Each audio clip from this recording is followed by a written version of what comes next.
Okie dokie, Duderinos. What's happening? You're watching Duty's Daggers. And we got an unboxing today. A pretty cool one. This is a popular knife right now. And one that I just had to pick up.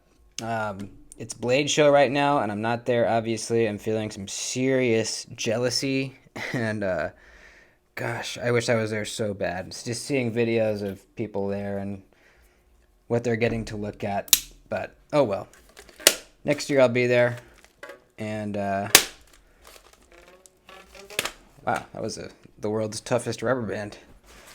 All right, so please subscribe to the channel if you aren't already. Look down there, make sure you are subscribed. And if you want to follow me on Instagram, you can. Duties_daggers. Let's get on in here. And it's a Civivi. I haven't bought a Civivi in quite a while. They just haven't really had much that I was super interested in until this one. When I initially saw the design, I thought, okay, yeah, I like the look of that. And then I wasn't quite sure. And then I saw that Brian at Transparent Knives tested the hardness of the blade, and it was actually good. It was in good optimal range. And that was kind of the thing that pushed me over and into pulling the trigger on it. I always love to hear that, love to see that. So that's great. We know this is a good steel. So let's check it out. Got the usual stickers. I wonder when they're going to stop putting the Elementum in every single one. The Elementum sticker. And here it is, baby. The Civivi Cubit. All right. I went with the blacked out one just because I don't own any totally blacked out knives. And I think this is actually kind of a cool looking one. So, wow. Very thin blade stock, which is one of the reasons I wanted to pick this up. You know, I love me a real good slicey knife, and this should be absolutely that. It is a button lock, and that was one of the reasons I kind of hesitated at first. There's been so many button locks recently, man. You know, really good ones, particularly the CJRBs, have been excellent, and I'm curious to see if Civivi kind of matched them with you know, the super nice detents. Let's see. Okay. Okay, yeah. It's pretty freaking good. All right, sweet. Yeah, it's real nice and snappy. Cool. All right, check this thing out. I think this is a good looking knife. I think this is a good freaking looking knife. Yeah. This is an excellent price too. It's $65 for aluminum handle scales and 14C28N. Um, that's excellent. Let me let Floki out here. As always, I can't think of a knife with aluminum handles and 14C for that cheap. I can't think of any. Definitely not any other Civivis or Kaisers. They're definitely all over 65, usually like around 75, 85 and up. So that's really cool. I really like this choke up spot.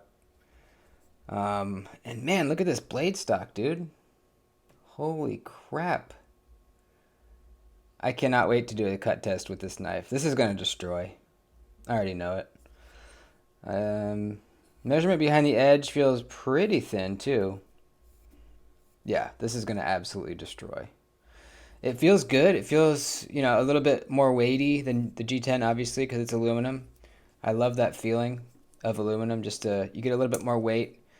Feels a little bit more substantial in your hand. Real nice, smooth action. I'm not getting any button stick at all. Wow, yeah. This thing's firing out, man. It really is. Very comfortable. Corners are all rounded. Neutral handle, which is a good thing. Kind of weird they didn't put a filler tab in here where they have the milled out spot for the clip. I'm glad that it's milled out, but it's kind of weird they don't have a filler tab in there, but whatever. Only one body screw. Well, two body screws, I guess, including that one. That one serves as the clip screw and the body screw. Yeah, this area is weird. They said that you could use this as a bottle opener, but I don't think they really meant for that to happen.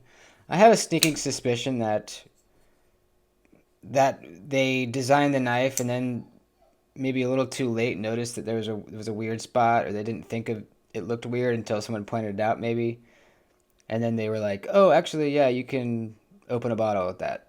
I don't know, it felt like kind of an afterthought, because who's going to open a bottle with their nice knife? It's going to chip the coating off right here, right?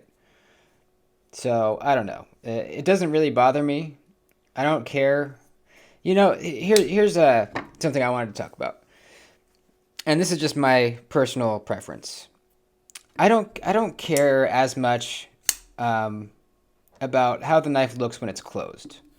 I much more care about how it looks when it's open. And um, some people really care about how the knife looks when it's closed. To me, it's really doesn't matter. Um, as long as it carries good in the pocket, the pocket clip works good. I don't care how it looks when it's closed, because when it's open is when I'm using it, It's when I'm gripping it and I'm cutting with it. So that's all I really care about. But that's fine. I get it. Some people care about looks when the knife's closed. I get it. But it's just not me. I just don't care. So I'm really not bothered by that at all. Um, Definitely not going to use it to open a bottle, You can use anything to open a bottle. You can use a stick, You just use the right leverage. Um, when I was a cigarette smoker, I would always open bottles with my lighter, You stick the edge under the cap, and you grip around the neck, and that's kind of your fulcrum, and you just pop it up. Boop. You can do it with anything. So I don't know, whatever. Let's measure the blade stock thickness, because I'm curious how it stacks up against my other favorite slicer, the TRM Shadow. This is very thin blade stock. It's 0.08. Let's see how the cubit measures up here. And we'll look at the thickness behind the edge too. Let me double check the shadow real quick. I'm pretty sure it was 0.08. Yeah, 0.08. Let's see. 0.09. Okay. So just slightly thicker. And let's check behind the edge. Wow. Wait, is that right?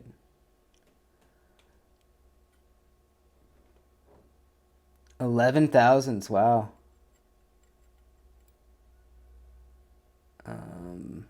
14 thousandths, and a little bit thicker in the tip, 16 thousandths. Wow, that's awesome. So that's thinner behind the edge than the shadow here. This is going to be a mega slicer, dude. Absolutely. I'm really happy that the detent feels, the detent feels snappy. Again, it's not a real detent. It's just the feeling of the plunge lock, I'm really glad it's nice and snappy. Reverse slick is excellent. Yeah, this is a pretty fun one, man. I gotta say. I thought I was over Civivi button locks, but I guess not. I guess freaking not. Kind of a weird, very gradual plunge grind right there. I mean, this example makes it real easy to see what I'm talking about with the the thickening of the plunge grind. This is a great example. So here's our edge termination right here. And here's where our plunge grind begins. This line right there. You can see it from here all the way or here. There we go. This line right here. That's where it starts to get thick, and you can see it starts to slope up, up, up, up until it gets to right here, and then it transitions to the full regular thickness of the blade stock, right? So this space in here is what we want to see. We want to have nice roomy space in here between where the edge ends and where it starts to get thick right here, where the plunge grind begins to slope up. So that's great. That's a very good sharpening choil. That's pretty sweet. Just weird that they kind of very gradually sloped up like that. You know, usually, let's see. Well, this is an extreme example. This one's almost a right angle plunge grind, like a spider coat, but it's got a very slight radius. But it's just harder to tell on here because you can see it slopes up much more quickly. It's a smaller radius. It is a radius, but... And this is not a very good sharpening choil. You can see the edge termination is pretty much right where we start to get thick. It starts to slope up right here. I actually thought about kind of widening this area on my 80-15. There's no stop pin or anything to stop me. I think I will do that. Just kind of widen this out a little bit, kind of cut this area out. I think I will do that, actually. Maybe I'll do that for the members only video this weekend. Anyways, very cool. I'm happy with this, man. Yeah. I've always liked the way that CVB did their buttons. They're kind of dished out. The top surface of them is kind of dished out a little bit. Just feels good. They don't stick out very far from the surface of the scale. Yeah, they did good. And this feels snappier than some of their previous button locks. I've tried most of the CVB button locks. I've tried the Cogent, the Conspirator, and the Altus. Those are the three main ones. This feels snappier than all of them. The Altus was pretty close because that was another thumb stud button lock. But this is nice, man. Nice and snappy. Very comfortable in the hand. Slicey as hell. Look for a cut test video coming soon. I'm filming this on a Friday evening, so I'll probably bump this video up to come out this weekend, and I'll do the cut test video this weekend as well, because I'm gonna be itching to do it. Could be a top contender. It's not going to be at the edge retention of the shadow. I don't know, man. It could outperform the shadow. It's possible, at least in sliciness. Definitely not edge retention, but I don't know. We will see, man. We will see. $65. Very good price here. Aluminum handles, 14C, very smooth button lock, very snappy blade. Yeah, awesome. Right on. Thanks, dudes. Please like the video before you head out. Do it right now. I'd appreciate it. And I'll see you soon. See you in the next video. Adios.